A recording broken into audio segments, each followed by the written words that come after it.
नमस्कार, मैं हूं शिवेंद्र सिंह और आप देख रहे हैं बेरोक टोक। क्या आपने कभी देखा है कि भारतीय राजनीति में जब चुनाव होते हैं, तो जनहित के साथ पशु हित को भी मुद्दा बनाया जाए?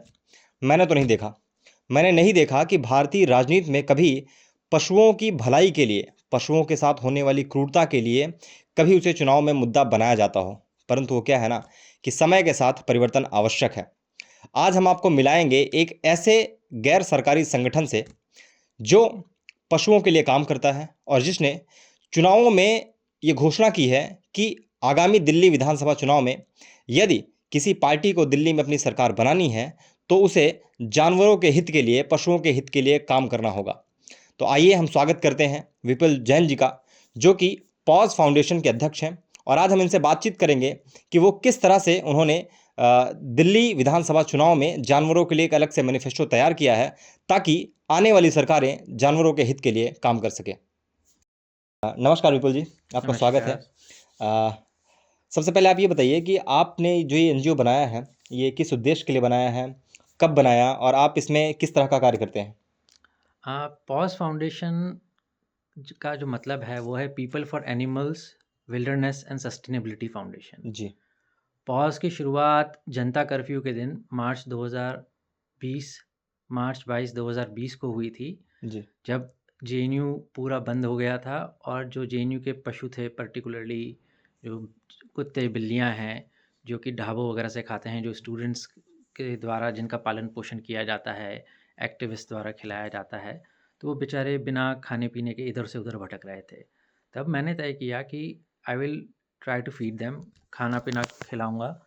तो बड़ी मेहनत से कहीं से चावल दूध वगैरह लाकर किसी तरह एक दिन चलाया गया, और उसी दिन फिर रात को जब उस पैंडेमिक के कारण भारत बंद की घोषणा हुई और लॉकडाउन की शुरुआत हुई, तो लगा कि अब तो स्थिति बहुत ही तकलीफ़देह होने वाली है इन जानवरों के लिए, जो कि पूरी तरह इंसानों पर निर्भर हैं। बिल्कुल। क्योंकि सारे जानवर जो हैं, पर्टिकुलरली जो कुत्ते बिल्ली हैं, वो या तो मेस का खाना या फिर स्टूडेंट्स के द्वारा या फिर जो उनके रेगुलर केयरटेकर्स हैं उनके ऊपर निर्भर हैं। तो फिर हमने यही शुरुआत की। कुछ जो पूरी यूनिवर्सिटी खाली हो चुकी थी, हम महज़ 40 स्टूडेंट कुछ बचे थे यूनिवर्सिटी में एक पॉइंट पर।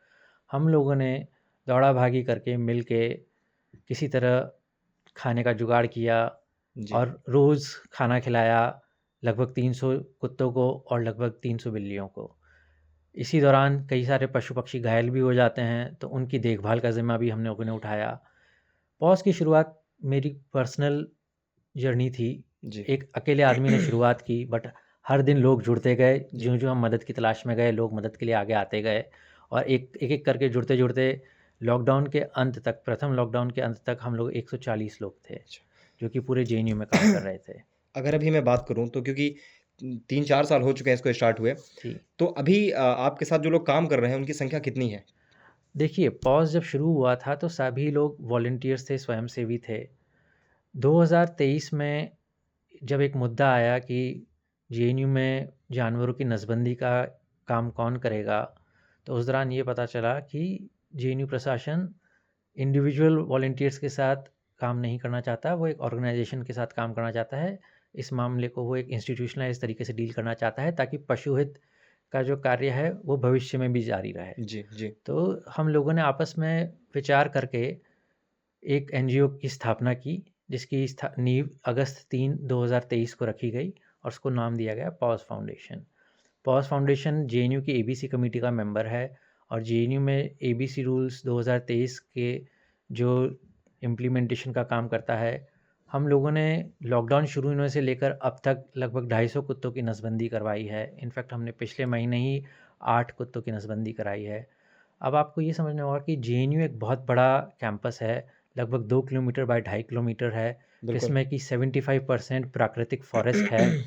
वहाँ पर ना सिर्फ कुत्ते बिल्ली हैं, बल्कि मोर हैं, नीलगाय हैं, आपके जैकल्स हैं, पोर्क्यूपाइन्स हैं, अंदर मिल जाएँगे आपको। बंदर मिल जाएँगे, 30 से ऊपर प्रजातियों की तितलियाँ हैं, 60 जी। से ऊपर प्रजातियों के पक्षी हैं, इमिग्रेटरी बर्ड्स भी, माइग्रेटरी बर्ड्स भी आते आते हैं। हैं। जी। तो ये एक बहुत ही बेहतरीन प्राकृतिक वातावरण है और उसको बचाने के लिए और उसको बनाए रखने के लिए बहुत मेहनत की ज़रूरत है। जी। तो हम जेएनयू प्रशासन के साथ इन्हीं मुद्दों पर काम करते जी, हैं। बहुत बड़ी बात है कि आपका जो एनजीओ है वो जेएनयू की जो कमेटी है, उसका जो मेंबर है और ये एबीसी रूल्स के बारे में आपने बताया, एबीसी रूल्स क्या है ज़रा आप समझाएँगे? एबीसी रूल्स 2023 आए थे, prevention of cruelty to animals act 1960 के अंतर्गत। एबीसी रूल्स का फुल फॉर्म है animal birth control rules oh! 2023।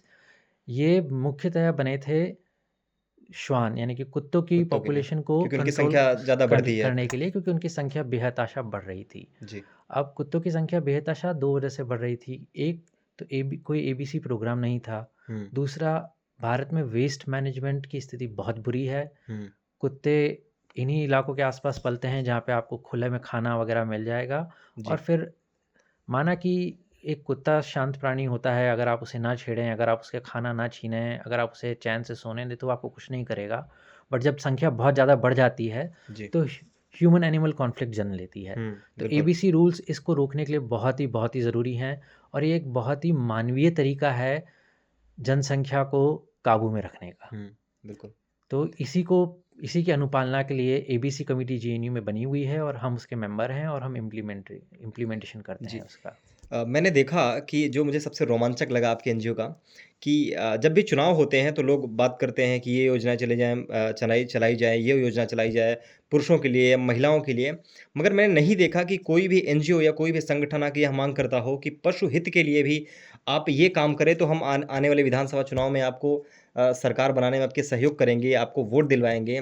तो आपने जो ये दिल्ली विधानसभा चुनाव को लेकर जो पशु हित में जो मैनिफेस्टो तैयार किया है, इसके बारे में कुछ बताएँ और इस मैनिफेस्टो में आपने जो है क्या-क्या बातें रखी हैं? क्या-क्या माँग है आपकी आने वाली चुनाव लड़ने वाली पार्टियों से ताकि वो जानवरों के लिए काम कर सकें? देखिए, जो पशु के लिए हमने जो मैनिफेस्टो बनाया है, सिटीज़न मैनिफेस्टो फॉर एनिमल्स, जी। उसकी शुरुआत एक्चुअली डीयू की लॉ फैकल्टी है, वहाँ पर एनिमल सेल है, उन्होंने दिसंबर के अंत में एक एनिमल मैनिफेस्टो निकाला था। जी। और उसके बाद मनु सिंह सर ने भी एक एनिमल मैनिफेस्टो निकाला, तो उसी से प्रेरित होकर हमने ये आगे काम किया। जो एनिमल मैनिफेस्टो है, आप देख सकते हैं कि उसमें 20 पॉइंट्स हैं, जी, जी। और हमारा नारा है इम्प्रेस, हुँ, बेसिकली जिसका मतलब है improve, prohibit, regulate, sympathize and strengthen. जी। तो हमने इसमें 20 मुद्दे उठाए हैं, जिनमें से कि हमने 5 मुद्दे जो जन सुविधाएँ हैं जानवरों के लिए, उनके इम्प्रूवमेंट के लिए, 4 मुद्दे जो कुछ जानवरों के प्रति क्रूरता वाले कार्य हैं, उनको प्रोहिबिट करने के लिए, हुँ, 4 मुद्दे हमने जन साधारण में संवेदना जगाने के लिए, 3 मुद्दे हमने रेगुलेशन के लिए, जो पेट शॉप्स वगैरह हैं, मीट हाउसेज़ हैं, स्लॉटर हाउसेज़ हैं, उनके लिए, और 4 मुद्दे हमने जो सरकारी तंत्र है, जो कि पशु क्रूरता से लड़ता है, उसे मजबूत बनाने के लिए बात की है। जी। तो अगर आप चाहें तो ये मैनिफेस्टो ऑनलाइन अवेलेबल है, इंस्टाग्राम पे, मनु सिंह जी के ऑफ़िशियल पेज पे। इसे कई दूसरे संगठनों ने भी अपने पेज पे डाला हुआ है, तो आप वहाँ पढ़ सकते हैं। नहीं, ये इस मैनिफेस्टो ने मुझे बहुत प्रभावित किया है, तो मैं इसको दर्शकों के लिए लगा दूँगा, ताकि आप भी इसे देखें कि किस तरह से पॉज़ फाउंडेशन ने जानवरों के हित के लिए एक पूरा ढाँचा तैयार किया है और उस हित में वो काम कर रही है। जो इसमें और बातें लिखी थी हमने देखा है, उसमें हमने देखा कि दिल्ली सरकार के प्रति आपकी नाराज़गी दिखाई दी क्योंकि शायद वो काम नहीं कर रही है। तो क्या दिल्ली सरकार का क्या सहयोग मिल रहा है आपको पॉज़ फाउंडेशन को चलाने में या जानवरों को रेस्क्यू करने में, उनको जो शेल्टर मिलता है, उनको वो देने में? देखिए, दिल्ली सरकार 10 साल से जानवरों के हित में कोई भी बेहतरीन काम नहीं कर पाई है। दिल्ली सरकार के खिलाफ़ कई मामले ऊँची अदालतों में विचाराधीन हैं, जिनमें कि एबीसी सेंटर्स जहाँ पे कि कुत्तों की नसबंदी का काम होता है, उसमें भी वो भी एक मामला है। दिल्ली में जो इल्लीगल डेयरी कॉलोनीज़ हैं, वो भी एक मामला है। दिल्ली में जो हमने इल्लीगल स्लॉटर हाउसेज़ और मीट शॉप्स के क्लस्टर्स का मामला उठाया है, जो कि कई सारे कानूनों का उल्लंघन करते हैं, ना सिर्फ़ जो फूड सेफ्टी एक्ट है, उसके अलावा भी कई पुराने कानूनों का उल्लंघन करते हैं, और जो दिल्ली के नागरिकों की सुरक्षा को खतरे में डालते हैं, हुँ, तो उन्हें भी, उनके संबंध में भी केसेस चल रहे हैं। उसके बाद दिल्ली सरकार ने जो society for prevention to cruelty to animals rules हैं, उसके अंतर्गत एसपीसी की सोसाइटीज़ का गठन नहीं किया है अपने 11 ज़िलों में, तो वो भी एक मुद्दा है। फिर जो पेट शॉप रूल्स 2018 हैं, जो पीसीए एक्ट 1960 के अंतर्गत आए थे। मैं बता दूं, PC act 1960 is prevention to cruelty to animals act 1960, जिसे हिंदी में पशु क्रूरता निवारण अधिनियम 1960 भी कहते हैं। जी, तो इसके जी, अंतर्गत कई सारे रूल्स आए हैं। मैं इनफैक्ट आप लोगों के लिए पीसी एक्ट की एक कॉपी भी लाया हूँ। मेरा जी, मानना है कि सभी नागरिकों के लिए ये पढ़ना ज़रूरी है। जी, बड़ी सिंपल सी किताब है कानूनों की, जिसमें कि पशुओं के हित के लिए जितने भी कानून बने हुए हैं और नियम और अधिनियम बने हुए हैं, उनका बड़े ही संक्षेप में विवरण है। हुँ, तो जैसा कि मैं कह रहा था, the prevention of cruelty to animals, dog breeding and marketing rules 2017 and the prevention of cruelty to animals pet shop rules 2018 की खुलेआम दिल्ली में अवहेलना हो रही है। और इस मामले में हाई कोर्ट में मामला विचाराधीन है। हाई कोर्ट ने दिल्ली सरकार को बताया कि आप इन सारी जो पेट शॉप्स वगैरह हैं, जो इल्लीगल डॉग ब्रीडर्स हैं, उनका रजिस्ट्रेशन करिए। हुँ, दिल्ली सरकार ने इस मामले में संज्ञान लेते हुए और हाई कोर्ट से सुन के आदेशानुसार 6 नवंबर 2024 को एक एडवर्टाइजमेंट निकाला था हुँ, और उन्होंने दिल्ली एनिमल वेलफेयर बोर्ड को सारी पेट शॉप्स की रजिस्ट्रेशन की जिम्मेदारी दी थी। फिर दिल्ली सरकार ने बिना किसी नियम के या बिना किसी कारण के उन्हें 30 दिन का एक्सटेंशन और दे दिया, जी, 28/11 को। वो एक्सटेंशन भी ख़त्म हो चुका है और उसके आगे क्या कार्रवाई हुई है कोई पता नहीं है। सारी जो पेट शॉप्स वगैरह हैं, सारी इल्लीगली चल रही हैं। इसी तरह फूड सेफ्टी एक्ट के अंतर्गत भी कई सारे मीट क्लस्टर्स पे कार्रवाई हुई है। हुँ, बट जो नियम हैं उनकी अवहेलना करते हुए जो नॉन जी, रजिस्टर्ड मैं शॉप्स हैं उनको इम्प्रूवमेंट नोटिस जारी किए गए हैं उनको बंद करने के बजाय।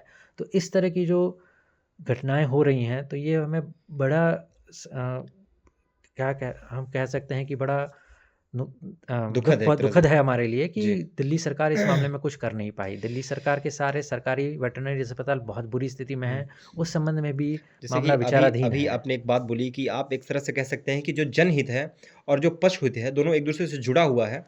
क्योंकि अगर एनिमल की ब्रीडिंग नहीं रोकी जाएगी, तो फिर जो आपने बोला कि ह्यूमन और एनिमल कॉन्फ्लिक्ट उसकी संभावना बढ़ सकती है। जी, जी, जी। बिल्कुल। आपको ये मानना है कि जब हम एनवायरमेंटलिज़्म की बात करते हैं, जब हम सस्टेनेबिलिटी की बात करते हैं, जब हम प्रिज़र्वेशन ऑफ नेचर की बात करते हैं, तो जो पशु हैं, वो भी हुँ, नेचर का हिस्सा हैं। बिल्कुल। जी। और जब पशु हित की बात होती है, तो नागरिकों के हित पशु हित से बहुत ही करीबी से जुड़े हुए हुँ, हैं। हुँ। अगर कुत्तों की संख्या बढ़ती है, तो कुत्तों में खाने के लिए मारा-मारी होती है। कई बार उनकी इस मारामारी में ना सिर्फ कुत्ते एक-दूसरे से घायल होते हैं, कई बार इंसान भी इस चपेट में आ जाते हैं। तो जी। जो सरकार ने प्रावधान बनाए हैं एबीसी रूल्स 2023 के अंतर्गत, अगर उनकी पालना की जाए, तो इस दिक्कत से बचा जा सकता है। जी। आप जब मीट शॉप्स की बात करते हैं, तो आप देखेंगे कि दिल्ली में कई सारी मीट शॉप्स हैं, जिनमें कि साफ-सफाई की बेहद गंभीर समस्या है। नालियों के ऊपर मीट शॉप्स चल रही हैं, खुलेआम मुर्गों को काटा जा रहा है, बकरियों को काटा जा रहा है।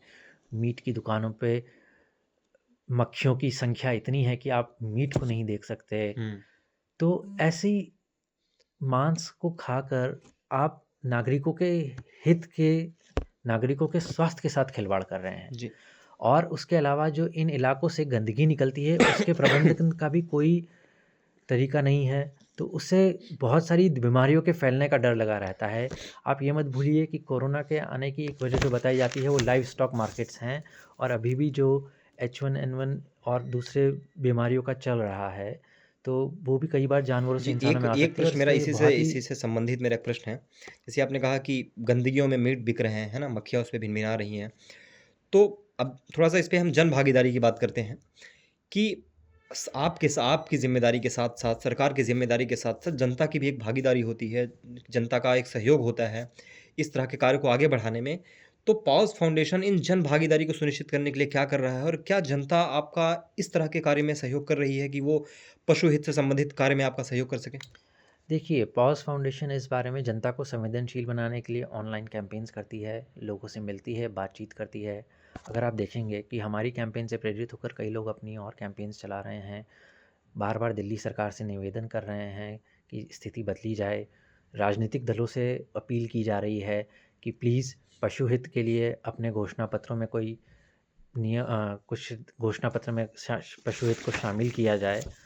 यहाँ पर एक बात समझना ज़रूरी है कि जब मांस की बिक्री होती है तो उसके लिए कई सारे नियम, कायदे और कानून बने हुए हैं। जी, उन कानूनों की अनुपालना ज़रूरी है ताकि जो हमारा कंज़्यूमर है, उसकी स्वास्थ्य की रक्षा की जा सके। जब इन नियम कानूनों की अवहेलना होती है, तो ये आम जनता है जो इससे पीड़ित होती है। फूड पॉइज़निंग के केस होते हैं, बीमारियाँ फैलती हैं।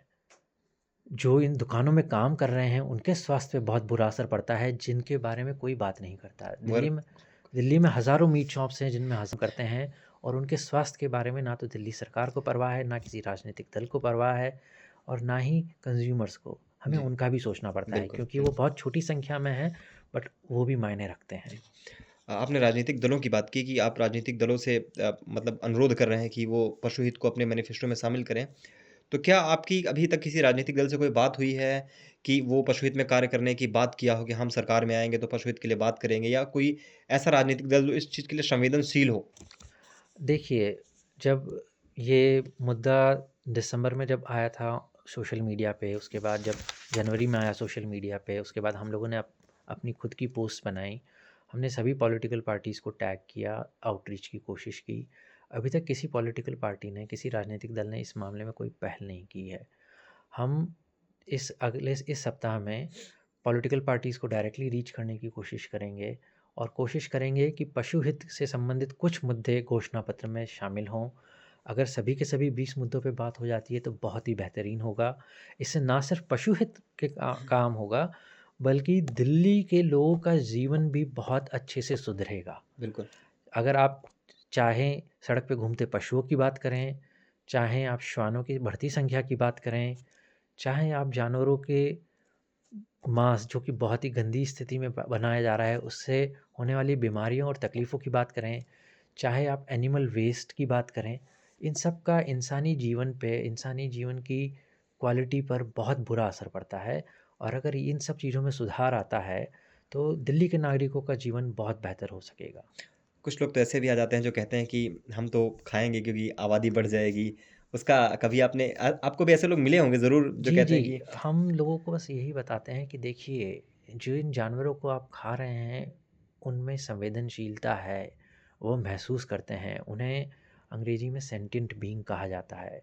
मतलब कि वो दर्द महसूस कर सकते हैं। हुँ, अगर आप एक गाय को जब देखेंगे कि जब उसको बछड़े से अलग करके उनका दूध निकाला जाता है, तो कितनी पीड़ा में होती है, बछड़े में कितनी पीड़ा होती है।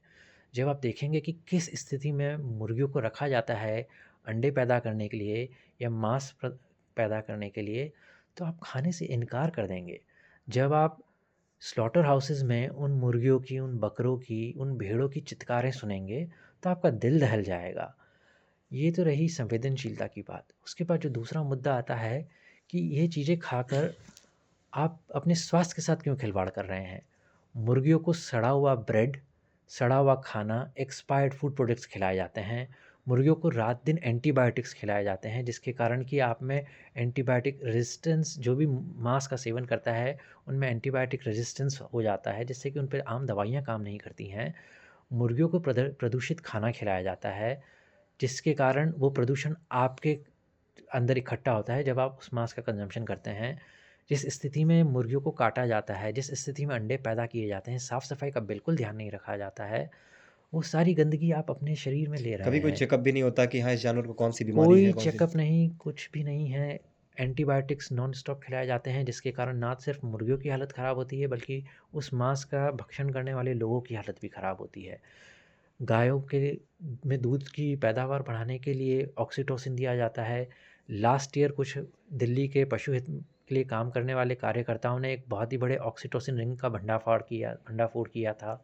आप चाहें तो इसे देख सकते हैं। जी, दिल्ली में जैसा कि मैंने बताया इल्लीगल डेयरीज़ को लेकर ऑलरेडी हाई कोर्ट में मामला विचाराधीन है, जिस पे दिल्ली सरकार को जवाब देना है। दिल्ली में दूध की क्वालिटी कैसी आती है, ये भी एक बहुत ही गंभीर मुद्दा है।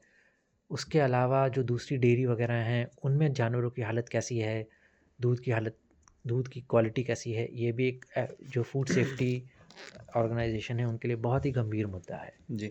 आपने पशु हित की बात की, संवेदनशीलता की बात की, तो आपको बहुत सारे ऐसे जानवर मिलते होंगे जो बीमार रहते होंगे या जो घायल रहते होंगे। तो पॉज़ फाउंडेशन कैसे उनकी मतलब सहायता करता है? उनकी दवाइयों का खर्चा, इलाज का खर्चा या उनको कहीं फिर उसके बाद कहीं रखना पड़ता है, शेल्टर का खर्चा। क्या सरकार आपकी इसमें कोई सहायता करती है या केवल सारा पैसा आपकी जेब से जाता है? क्योंकि आपके ऊपर भी बहुत ज़्यादा बर्डन पड़ता होगा इन सब चीज़ों का। देखिए, सरकारी सहायता इस मामले में ऑलमोस्ट निल है। तो सब कुछ आपकी जेब से जा रहा है। हाँ, सब कुछ कैसे हमारी बर्डन जेब करते हैं आप से इतना सब जाता कुछ? है। वी वर्क, हम काम करते हैं, हम ओवरटाइम करते हैं, कुछ हम कुछ चंदा वगैरह, कुछ डोनेशंस चंदा वगैरह वगैरह आते हैं? इकट्ठा करने की कोशिश की जा सकती है, बट जितने जानवर घायल होते हैं, सबके लिए मुमकिन नहीं हो पाता है। मे बी 5 से 10% जानवरों का इलाज चंदे से होता है, ज़्यादातर हमारी जेब से जाता है। दिल्ली में जानवरों के प्रति काम करने वालों की बहुत बड़ी कम्युनिटी है, जो कि अपने खुद के खर्चों पर रोज़ हज़ारों जानवरों की जान बचाते हैं। हमारा मानना है कि दिल्ली सरकार को इस मामले में गंभीरता से कोई कदम उठाना चाहिए।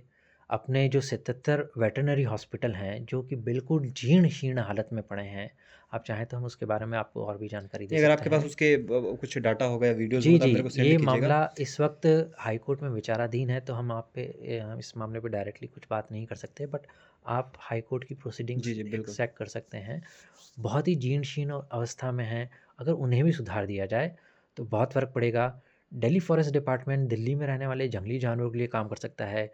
जो हमारी सबसे बड़ी प्रॉब्लम है, जे पर्टिकुलरली जेएनयू में, कि जब मोर घायल हो जाते हैं, जो कि राष्ट्रीय पशु है, तो मदद आने में 7 से 8 घंटे लग जाते हैं। जी। कई बार तो अगर रात को कोई घायल पक्षी मिला है, तो सुबह तक कोई मदद नहीं मिलती है। दिल्ली सेंट्रल में कोई भी हॉस्पिटल नहीं है जो जंगली जानवरों का ध्यान रख सके। हमने पिछले 1 साल में लगभग 60 मोर को रेस्क्यू किया जेएनयू से, हम सिर्फ़ 1 की जान बचा पाए। ओह! बाकी सारे मोर मदद के इंतज़ार में या वहाँ पर पहुँचने के बाद चल बसे, क्योंकि सुविधाएँ नहीं हैं, वेटरनरी तो मोर तो डॉक्टर्स हमारा नहीं राष्ट्रीय हैं। पक्षी है, उसके बाद भी ये एग्ज़ैक्टली, हालत है। जब मोर की ये हालत है, तो आप सोच सकते हैं कि नीलगाय, जैकल्स वगैरह की क्या हालत होगी। जो गिने-चुने प्राइवेट एनजीओज़ हैं, जिन्हें लोग चला रहे हैं, उनकी क्षमता, वो ऑलरेडी क्षमता से अधिक काम कर रहे हैं। चाहे आपका संजय गांधी अस्पताल हो, चाहे आपका वाइल्ड लाइफ एसओएस हो, चाहे आपका पीएफए हो, सबके ऊपर इतना बर्डन है कि आप यकीन नहीं मानेंगे। हम on an average day 10 calls receive करते हैं कि जानवरों की मदद के लिए, हम मे बी 1 या 2 में मदद कर पाते हैं। ना सिर्फ पैसे की कमी है, बल्कि संसाधनों की भी संसाधनों की भी कमी है, इंफ्रास्ट्रक्चर की बहुत कमी है। रात के लिए कोई अस्पताल नहीं मिलेगा। सरकारी अस्पताल सिर्फ 6 से 7 घंटे काम करता है। सरकारी अस्पतालों में सुविधाएँ नहीं हैं।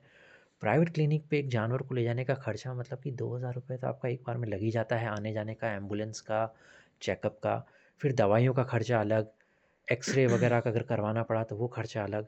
कई सारी जो दुर्घटनाएँ होती हैं, वो बहुत तीव्र गति से चलने वाले व्हीकल्स की वजह से होती हैं। व्हीकुलर एक्सीडेंट्स बहुत कॉमन है जानवरों में, स्पेशली कुत्तों में और गायों में। तो उनमें मदद करना बहुत ही खर्चीला काम है, और दिल्ली में इस काम में मदद करने के लिए कोई सरकारी सुविधा नहीं है। कोई सरकारी एम्बुलेंस नहीं है जो आके एक गाय को उठा सके और अस्पताल पहुंचा सके टाइमली फैशन में।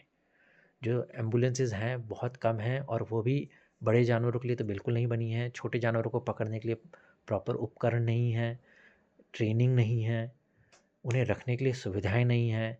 दिल्ली सरकार खुद कई सारे प्राइवेट एनजीओज़ पे डिपेंडेंट है।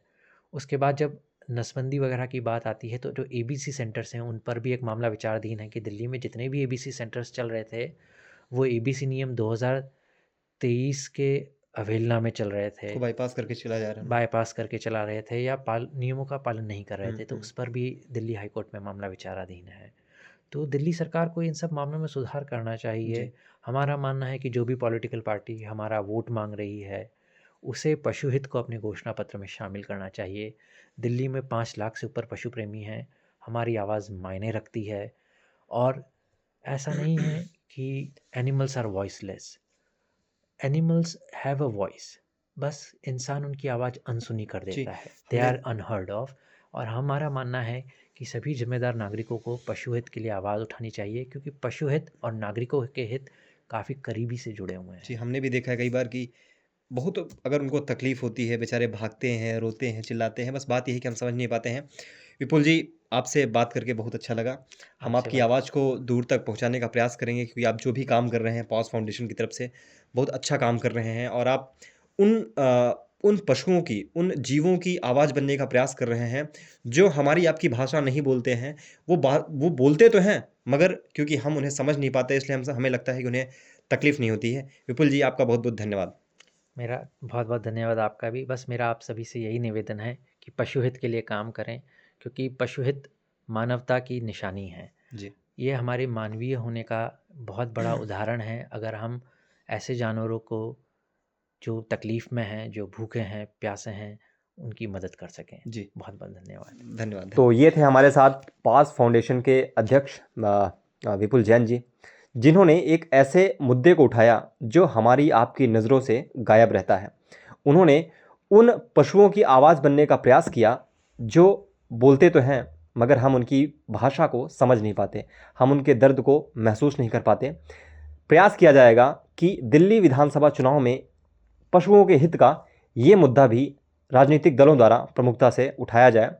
आगे आने वाले समय में भी हम आपको इसी तरह से कई इंटरव्यूज़ दिखाते रहेंगे। तब तक के लिए जुड़े रहिए हमारे साथ। धन्यवाद।